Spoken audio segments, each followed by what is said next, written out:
দীর্ঘ ৩৬ বছর পর অনুষ্ঠিত হতে যাচ্ছে রাজশাহী বিশ্ববিদ্যালয় কেন্দ্রীয় ছাত্র সংসদ, হল সংসদ ও সিনেট ছাত্র প্রতিনিধি নির্বাচন।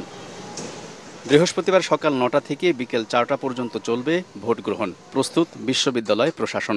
৯টি একাডেমিক ভবনে স্থাপিত ১৭টি বুথে ভোট গ্রহণ হবে। কেন্দ্রীয় রাকসুর ২৩টি পদে মোট ৩০৫ জন প্রার্থী প্রতিদ্বন্দ্বিতা করবেন। ১৭টি হল সংসদে ২৫৫টি পদে মোট ৫৫৫ জন প্রার্থী এবং সিনেটে ৫টি পদে ৬৮ জন প্রতিদ্বন্দ্বিতা করবেন।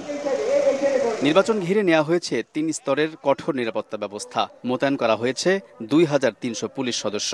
কেউ বিশৃঙ্খলা করার চেষ্টা করলে কঠোরভাবে প্রতিহত করার ঘোষণা আরএমপি কমিশনারের। আইন শৃঙ্খলা অবনতির আমরা আশঙ্কা করছি না, তারপরেও যদি কোনো মহল চেষ্টা করে আমরা কিন্তু সেটাকে কঠোরভাবে আমরা ব্যবস্থা নিব। আমরা কিন্তু আইন প্রয়োগের ক্ষেত্রে আমরা কোনো ছাড় দিব না। ওএমআর মেশিনের মাধ্যমে দ্রুত ও নির্ভুলভাবে ফল ঘোষণা করা হবে। প্রতিটি কার্যক্রম সিসিটিভি ক্যামেরার আওতায় থাকবে এবং স্বচ্ছ ব্যালট বাক্স ব্যবহার করা হবে বলে জানায় কমিশন। প্রাণ সসের মাখামাখি টেস্ট নুডলসকে করে তোলে আরো ইয়ামি, আরো জোস। প্রাণ সস, সসের বস। ওএমআর মেশিনে এটি রিড করে আমরা যথাসম্ভব দ্রুততার সাথে ফলাফল প্রকাশের চেষ্টা করব এবং নির্ভুল।